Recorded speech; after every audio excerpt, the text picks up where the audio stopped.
សុបិនអាក្រក់មិនដាយកខ្ញុំលើកសំឡេងដូចគេហៅខ្ញុំខំដើររកផ្លូវចេញ I'm looking for the way out ចង់ចេញពីភពងងឹតចេញពីសង្គមវត្តខ្មៅប៉ុន្តែការរកផ្លូវចេញ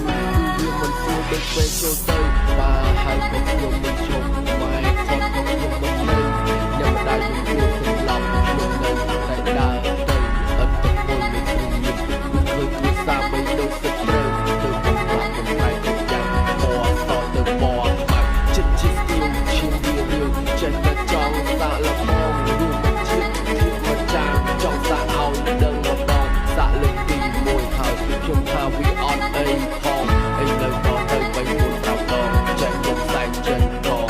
យយដងរហូតធ្លាក់ខ្លួនចូលក្នុងរណ្ដៅនៅសាត់ទៅអភិជាជាមួយនឹងភាពងងខ្លាចចិត្តថាទង្វើដែលខ្លួនប្រព្រឹត្តគឺសិតតែត្រឹមត្រូវដូចសម្រាប់ជំនួសភាសាមកលើអ្នកថាខាងក្រៅឆ្ងាយដូចមេឃខ្ញុំទៅមិនដល់ទេជីវិតលំបាកណាស់មិនចង់រស់ឲ្យយូរទេទៅធ្វើការគុំតក់ខ្យល់ក៏សក់ចូលហ្គេងអាពូម៉ាអានុឌឺគុំទុកចាំស្អែក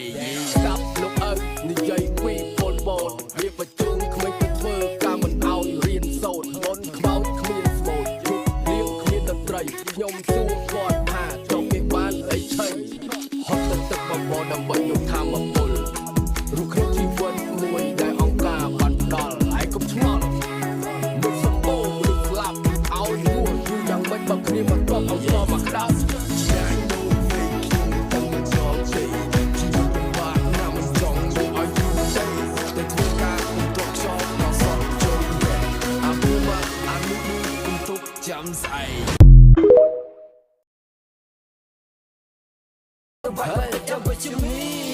នេះសម្រាប់ជួនណាក្មេងដែលវងវែងវក់វីត្រជាសមិនចេះគិតចេញមកជំរះបញ្ជីមួយជីវិតពីរជីវិត Who you call a fake MC អាញ៉ោឲ្យអស់ជីវិតដោយបាយស្លូវនឹងឆ្នាំកូវីអាជួ fake G អាជីញីតែអាសំអុយអញមិនខ្វល់អាជីស្នេកឬជីអង្កាមឬជីប្រុយហើយឈ្មោះអញក្នុងចម្រៀងហឹកក្លាហានគ្រាន់បើលើឲ្យស្គាល់ The real G ដែលមួយជីវិតតាមដំណើរប្រាប់ឲ្យតើបើសិនជាវាយមិនបាច់ចាំគ្នាច្រើនទេម្នាក់នៅក្នុងចំណោមក៏អាចក្ដួលឲ្យនៅបាយថ្លើមតែចម្រៀង Cypher ជាសិល្បៈនៅពេលជួនហើយដល់អ្វីក៏ចាក់ទុកថាជាគំនុំគុំគួនស្ដាប់សំឡេងជនអកតេដែលអុចអាឡតបានការបើឆែកកំហឹងខំបង្កើតដើម្បីឲ្យបាននៅផ្លែផ្កាចឹងបានថា Calm your ass sit the fuck down boy you call yourself a king but stupid like a clown hey for the real fan put your motherfucking hands up real hip hop លើកក៏បីចាំស្ដាប់ឯនេះមិនមែនគឺជាសង្គ្រាមរវាងខ្មែរvớiនៅខ្មែរតែបើចង់បង្ហូរឈាមក៏យើងមិនត្រូវនៅស្ងៀមដែរលោកម៉ែឯងមើលភ្នែកខ្ញុំឲ្យច្បាស់មុននឹងចង់សារឬក៏មុនចង់ប៉ាំងគុំបែបយ៉ាងខ្ញុំមកកាន់តែចិត្តហ៊ាន I never give a no fuck if I go